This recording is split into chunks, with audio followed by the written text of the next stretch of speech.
Здравейте, приятели! Добре дошли в моя YouTube канал. Днес ще разберем тайните на Меркурий и ви гарантирам, че ще научите нещо ново и полезно. Да започваме. Меркурий, най-малката и най-вътрешна планета в Слънчевата система, е очарователен свят с много уникални характеристики. Ето някои от най-интересните факти за Меркурий. Екстремни температури. Меркурий има най-екстремните температурни колебания в Слънчевата система. През деня температурите могат да скочат до 430 градуса, докато през нощта могат да паднат до минус 180 градуса. Това се дължи на липсата на значителна атмосфера за задържане на топлина. Най-кратката година. Меркурий има най-кратката година от всички планети в Слънчевата система, завършвайки една обиколка около Слънцето само за 88 земни дни. Въпреки това, един ден на Меркурий е около 59 земни дни. Най-голямо колебание на температурата. Поради бавното си въртене и липсата на атмосфера, Меркурий изпитва най-голямото колебание на температурата между деня и нощта от всяка планета в Слънчевата система. Повърхност с силни кратери. Повърхността на Меркурий е покрита с много кратери, наподобявайки Луната.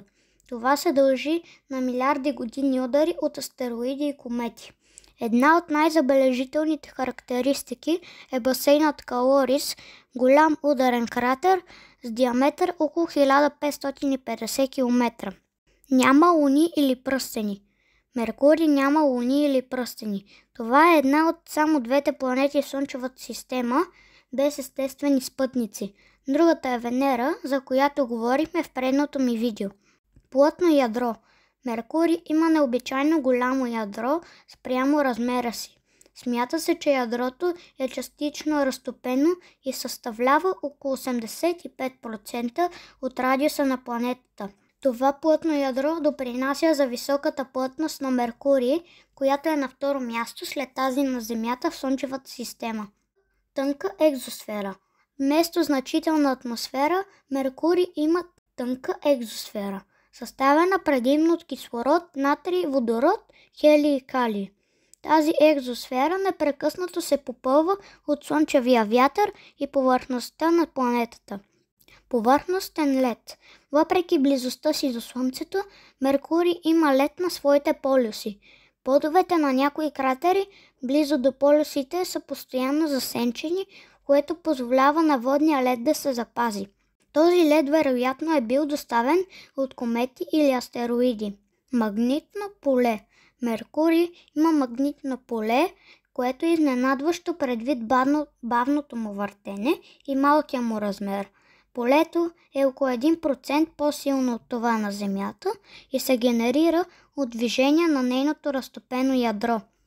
Висок орбитален ексцентрицитет. Меркурий има най-ексцентричната орбита от всички планети. Разстоянието му от Слънцето варира между 46 милиона километра перихелий и 70 милиона километра в афелий. Свиване на повърхността. Повърхността на Меркурий показва доказателства за значително свиване. Тъй като ядрото на планетата се охлажда и втвърдява, това довежда до свиване на кората, създавайки скали и хребети, които могат да бъдат дълги стотици километри и високи до няколко метра. Посетен от малко космически кораби.